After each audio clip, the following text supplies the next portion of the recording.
جب be be Fatima الزہرا سلام اللہ علیہا کا وقت آخر آیا تو آپ امام علی، امام حسن و حسین سے وصیت کرنے کے بعد فرمانے لگی، میری بیٹی زینب کہاں ہے؟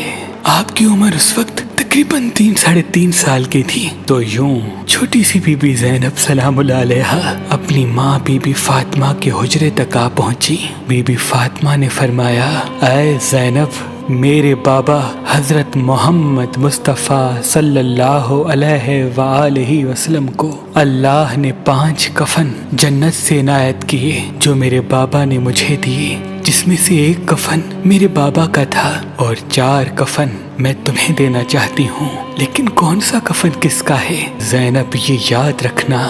بی بی زینب اپنے ننھے ہاتھوں سے کفن کو دیکھتی اور زاروں کٹار روتی۔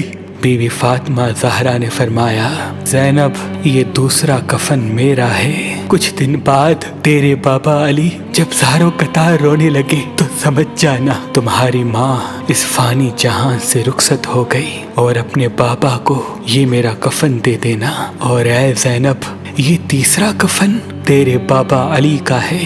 جب 21 رمضان کو تمہارے بابا علی شہادت کا جام پی لیں تو اپنے بھائی حسن کو یہ کفن دینا اور کہنا کہ اللہ نے جنت سے یہ بھیجا ہے، اور یہ چوتھا کفن تیرے بھائی حسن کا ہے۔ جب میرے لال حسن کو زہر ملے تو حسین کو یہ کفن دینا اور کہنا کہ اللہ نے حسن کے لیے جنت سے یہ کفن بھیجا ہے۔ پھر بی بی فاطمہ زہرا رونے لگی اور فرمانے لگی، اے زینب، یہ 5واں کفن بھی تیرے بھائی حسن کا ہے، کیونکہ جب حسن کا جنازہ گھر سے باہر نکلے گا تو تیرے نانا کی امت اس پہ تیر برسائے گی، اور یوں میرے لال حسن کا جنازہ خون میں رنگین ہو جائے گا اور گھر میں واپس آئے گا۔